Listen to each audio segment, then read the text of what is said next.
TV show after TV show, movie after movie. They simply don't have a clue.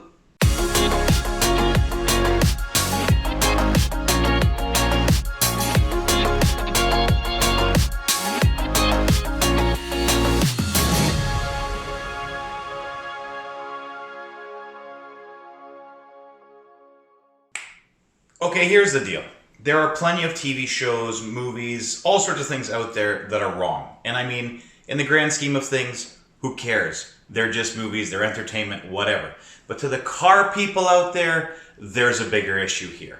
Everybody knows about Fast and Furious. The very famous car movie that started it off. I mean, you can talk about street racing, whatever you want.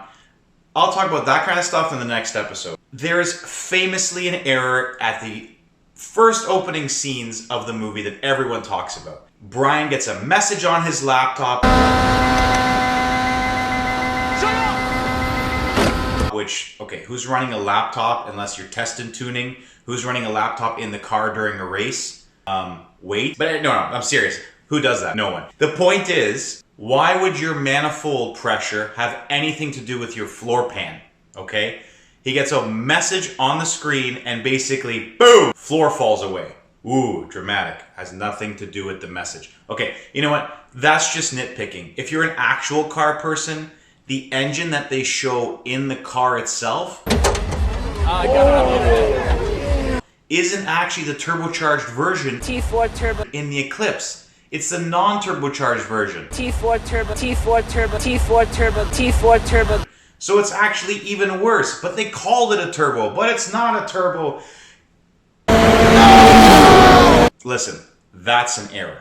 Why am I bringing this all up? Because I just watched, or started to watch, a great movie. Irishman is on Netflix right now, and it's your standard classic mob movie. Awesome. But, and I mean literally, let me check the timestamp here. Yeah, literally 5 minutes in, basically I lost my mind. I'm sitting there on the couch and I'm like, oh no. This ain't real. This ain't real. Come on. So here's what happened. Robert De Niro's in a truck stop, okay? Truck breaks down, loses power, sounds funny. I don't know. It sounds funny. It stops, it starts, it loses power. Great. There are plenty of noises. What? Okay, Robert De Niro breaks down on the side of the road. That happens. Somehow he magically gets this truck, and I don't mean like a pickup truck, he gets this truck into the gas station. We don't know how that happened, but he's sitting there at the gas pumps, and all of a sudden Joe Pesci comes along and he's like, hey, I can help you. And he's like, what's wrong with your car? So Robert De Niro's character is like, oh, well, you know, it sounds funny, it comes on and off, or whatever. The reason why I like this movie so far is because Joe Pesci removes his top hat and he's like, oh yeah, buddy, I got this. That's why this type of movie rocks.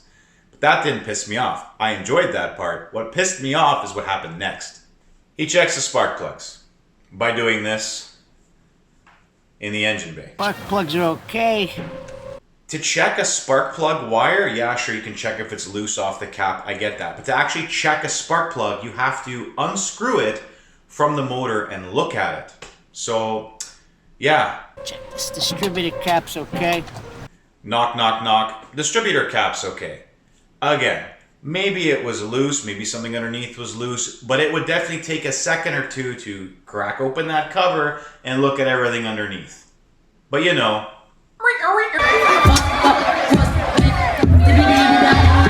It's okay. Do it. This. Timing chain. This is what this is. First of all, that rubber hose is probably a gas line or some sort of wire or something or whatever. I'll tell you right now, it's not a timing chain. Timing chain. A timing chain or a belt is on the very front of the motor, which is nowhere close to where his hands or his body is. There's a cap on it. This cap is loose and ain't supposed to be loose. That's what this is. There's a cap on it. Most likely there's a whole cover on it. Most likely you can't even see it. So that means they're getting worn out. You just gotta try that now. Listen, I know this is a mobster movie and brute strength is the solution to everything, but I'll tell you right now that him going, ugh, didn't fix a thing. Tighten it up.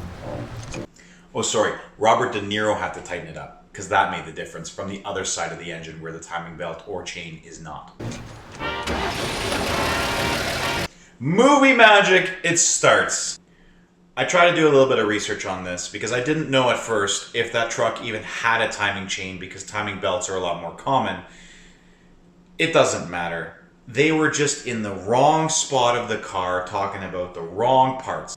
Why on earth would you ruin any type of validity that you have when talking about stuff? If you're a car person, you've got a choice. Either you can have a good movie or you can have a good car movie. And a good car movie probably means terrible acting, 関係ないからね low production value. Well, not always because cars get to be expensive.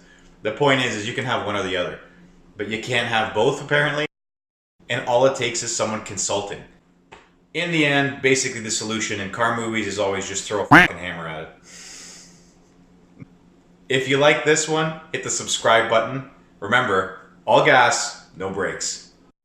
Alright, it's that time. First things first, thank you to everyone who subscribed. If you haven't subscribed to these videos yet, please do, I'd greatly appreciate it. Alright, last week's sponsors, Carts and Coffee, as well as Brothers Coffee Roasters. Their information is in the description down below. Support me, support them by looking at their information. By the way, this $20 bag of coffee is freaking amazing. Anyway, here we go. Randomized subscriber list and 3, 2, 1. Wiener Wiener Chicken Dinner, Adrian Grant. All right, buddy, it's there. If you can't see it, just trust me. If not, fight me. Whatever, keep your stick on the ice.